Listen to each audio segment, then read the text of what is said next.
Sudáfrica es el gigante económico del continente africano. Tiene oro, diamantes y costas sobre 2 enormes océanos. Pero también tiene una falla fatal. El país está quedando sin agua.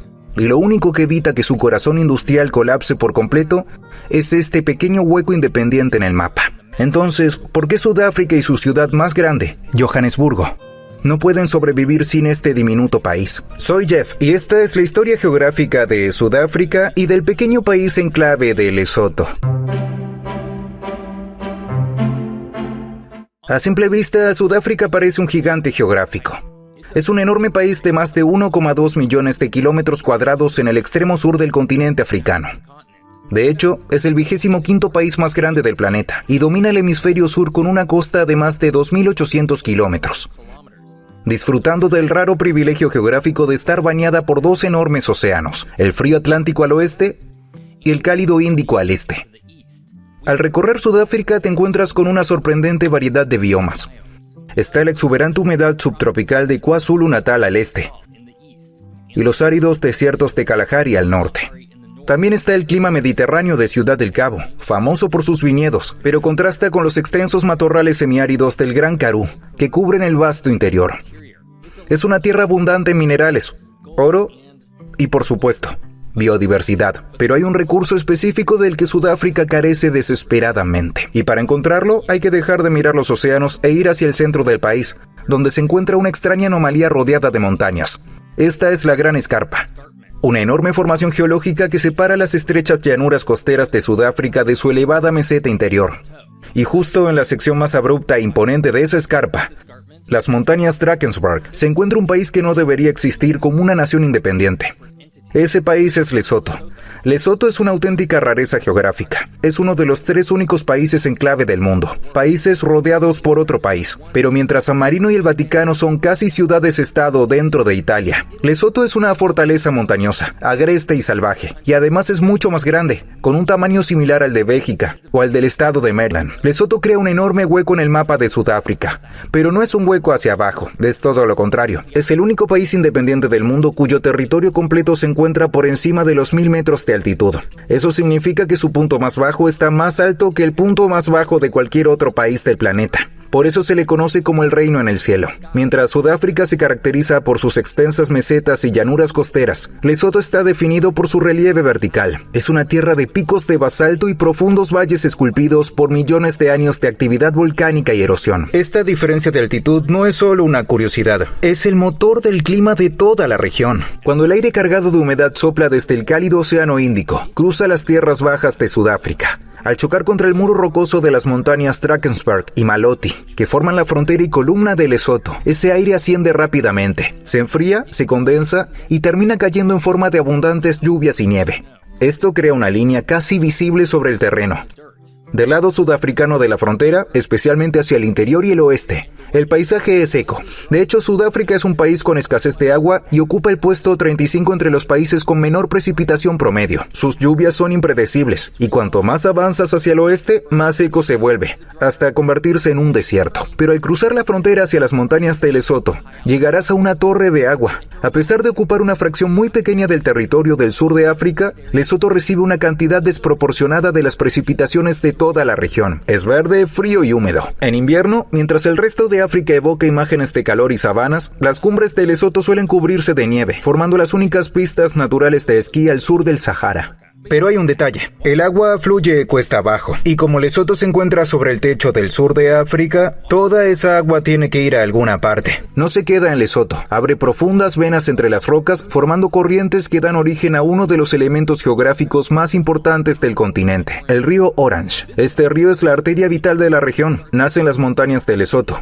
alimentado por el deshielo y las lluvias. Luego cruza la frontera y fluye hacia el oeste atravesando casi todo el territorio sudafricano. Cruza el árido corazón del país, llevando vida al seco Karoo y al sur del Kalahari, permitiendo que exista civilización en lugares donde en teoría no debería, antes de desembocar finalmente en el océano Atlántico, en la frontera con Namibia. Desde el punto de vista geográfico, la relación es fascinante. Por un lado está Sudáfrica, enorme, rica en minerales, rodeada de océanos y aún así, cada vez más seca en su interior. Y por el otro está Lesoto, pequeño, económicamente aislado, montañoso, pero con lo único que Sudáfrica no puede fabricar, extraer ni comprar. Una fuente confiable de agua dulce que fluye por gravedad. Es inevitable que haya tensiones. Pero para entender cómo Lesoto logró mantenerse fuera del mapa sudafricano, hay que regresar al siglo XIX, cuando estas montañas fueron lo único que se interpuso entre el pueblo Basotho y la aniquilación total.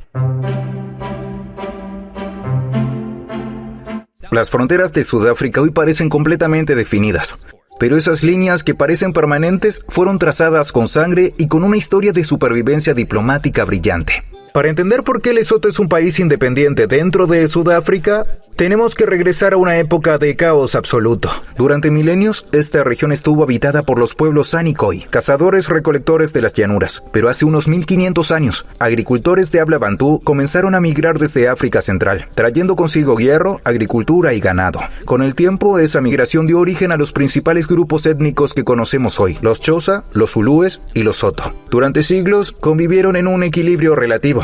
Pero a comienzos del siglo XIX, todo cambió. Un brillante líder militar llamado Shaka Zulu llegó al poder de la costa este, revolucionó la guerra en la región y convirtió el reino de Zulu en una auténtica máquina de conquista. Su expansión desencadenó lo que hoy se conoce como el aplastamiento, un efecto dominó de guerras y desplazamientos. Las tribus que huían de los zulúes atacaban a otras, que a su vez escapaban y atacaban a otros. El interior de Sudáfrica se convirtió en un campo de muerte, lleno de refugiados desplazados. Pero en este caos, un hombre vio una oportunidad. Moshoeshoe I era el jefe menor del pueblo Bamokoteli. Comprendió que enfrentarse a los zulúes en las llanuras era imposible. Necesitaba una defensa que no dependiera del número de guerreros, sino de la geografía. Así que reunió a su pueblo, junto con refugiados de tribus destruidas de toda la región, y lo condujo hacia las inexpugnables montañas Maloti. Estableció su fortaleza sobre una montaña de cima plana, llamada la Montaña de la Noche. La leyenda dice que la montaña crecía de noche para proteger a los que dormían allí. No es cierto, pero la fortaleza sí resultó muy eficaz. Desde ese refugio rocoso, Moshoeshoe derrotó tanto a los zulúes como a otras tribus y unificó a los refugiados en una sola nación, los Basotho. Pero apenas terminaron las guerras zulúes, apareció desde el sur una amenaza nueva y mucho más tecnológica: los bóeres. Descendientes de los colonos neerlandeses, los bóeres huyeron hacia el interior para escapar de los británicos en la colonia del Cabo. Buscaban tierras y encontraron el fértil valle del río Caledon, el granero del reino de Moshoeshoe. Mientras que los bóeres tenían caballos y armas de fuego, los Basotho solo contaban con lanzas y escudos. Al comprender esa enorme desventaja, Moshoeshoe consiguió armas y caballos para su pueblo, adaptándose a la nueva forma de hacer la guerra. Aún así, la presión de los bóeres no hizo más que aumentar. Poco a poco fueron apoderándose de las tierras fértiles al pie de las montañas, obligando a los Basotho a subir cada vez más hacia las rocas. Para la década de 1860, el estado libre de Orange, el país de los bóeres, estaba a punto de destruir por completo el reino Basotho. Moshoeshoe sabía que no podría resistir para siempre. Necesitaba un escudo, así que, aplicando aquello de «el enemigo de mi enemigo es mi amigo», recurrió a la gran potencia sentada en la costa sur, el Imperio Británico. Envió un desesperado mensaje a la reina Victoria, solicitando su protección y declarando que él y su pueblo deseaban quedar bajo el amparo británico. Ese fue el momento exacto en el que el mapa cambió para siempre. Los británicos, interesados en frenar la expansión del estado bóer independiente, aceptaron. En 1868, declararon a Basutolandia como protectorado británico. Los bóeres enfurecieron, pero no podían enfrentarse al imperio británico. La frontera quedó trazada, congelando prácticamente las líneas del conflicto. Los bóeres se quedaron con las tierras fértiles, hoy parte de Sudáfrica, y los Basotho mantuvieron las montañas. Por eso es que Lesoto existe. No fue un regalo, fue una fortaleza convertida en protectorado para sobrevivir a la colonización. Avancemos hacia 1910. El Imperio Británico decidió unificar las colonias de la región, el Cabo, Natal y las dos repúblicas bóeres conquistadas, en un solo dominio autónomo, la Unión Sudafricana. Así nació la Sudáfrica moderna.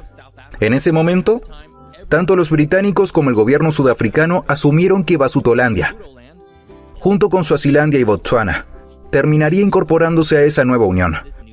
La ley de Sudáfrica de 1909 incluía una sección que explicaba cómo se realizaría esa incorporación, pero los Basotho no olvidaban a los bóeres, quienes les quitaron sus tierras. Por eso presionaron al gobierno británico para que jamás los entregara a la Unión Sudafricana. Los británicos, quizá viendo las crecientes tensiones raciales en Sudáfrica, impusieron una condición: la incorporación solo podría hacerse con el consentimiento de sus habitantes. Pero conforme avanzó el siglo XX, Sudáfrica no se volvió un lugar más atractivo, se volvió aterradora. En 1948, El Partido Nacional llegó al poder e instauró el apartheid. Sudáfrica pasó a ser un estado repudiado, con un brutal sistema legal basado en la segregación y la opresión racial. Los británicos ya no podían, en conciencia, entregar sus protectorados africanos a un régimen así. Y lo que iba a ser una excepción temporal terminó siendo permanente. Finalmente, en 1966, Basutolandia obtuvo su independencia del Reino Unido y adoptó el nombre del Reino de Lesoto.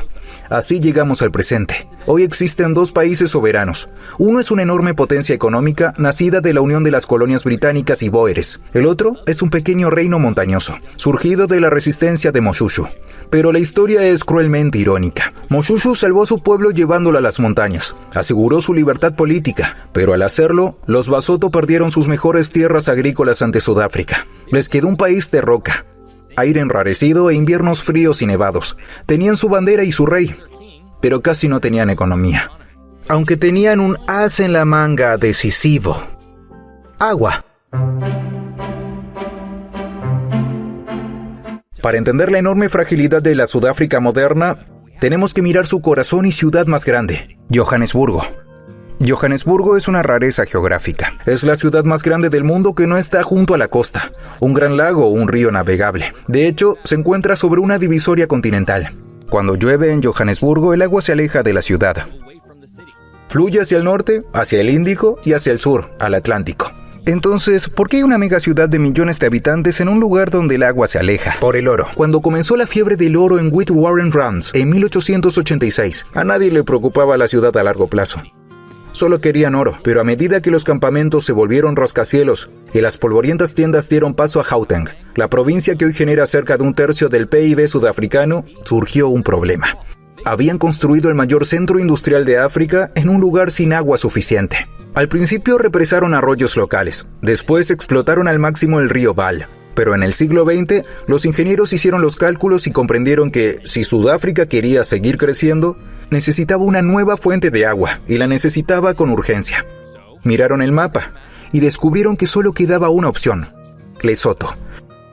De esa necesidad nació uno de los proyectos de ingeniería más ambiciosos de la historia, el proyecto de las aguas de las tierras altas de Lesoto. Y no solo se trata de una tubería, es un gigantesco sistema de presas y túneles construido durante décadas que invierte el curso natural del agua. Así funciona. Grandes presas como Katse y Mohale capturan las lluvias y el deshielo de las montañas de Lesoto.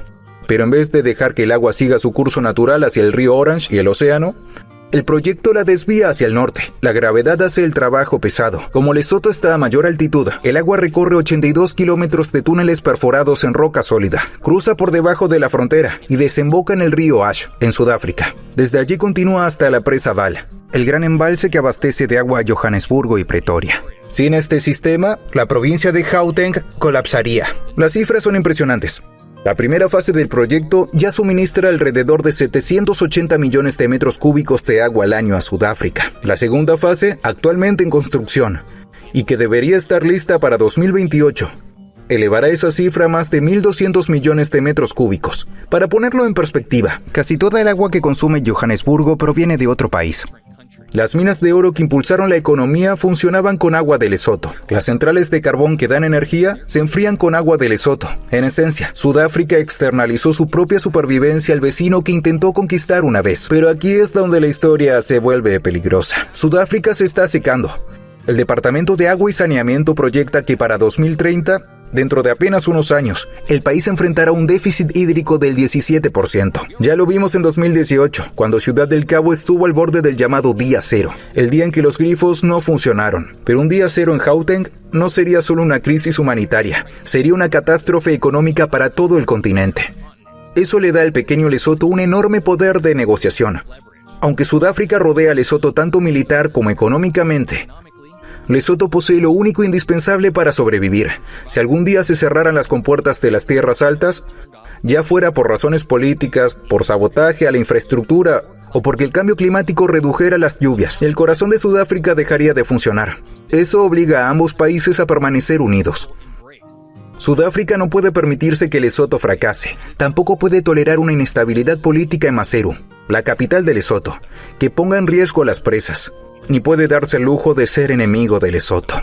¿Por qué Sudáfrica no puede sobrevivir sin Lesoto? Porque la historia y la geografía crearon una paradoja. El Imperio Británico y los bóeres trazaron fronteras que separaron el oro del agua. La riqueza quedó en las tierras secas y el agua permaneció en las montañas. Hoy esas líneas son fronteras soberanas. Y mientras el planeta se calienta y el agua escasea más que el oro, el equilibrio de poder está cambiando. Sudáfrica puede tener una población mucho mayor, una economía más grande y un ejército más poderoso. Por fuerte que Sudáfrica llegue a ser, siempre tendrá que mirar hacia las montañas de Lesoto y preguntarse, ¿algún día dejará de correr el agua?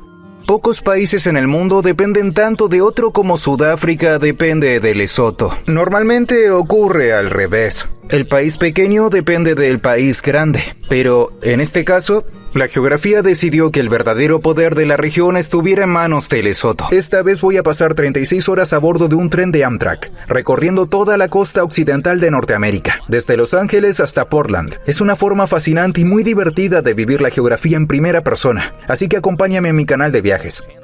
Espero que hayas aprendido sobre Sudáfrica y Lesoto. Si fue así, mira este video sobre la enorme anomalía oculta bajo esta bahía de Estados Unidos. Gracias por verme. Hasta la próxima.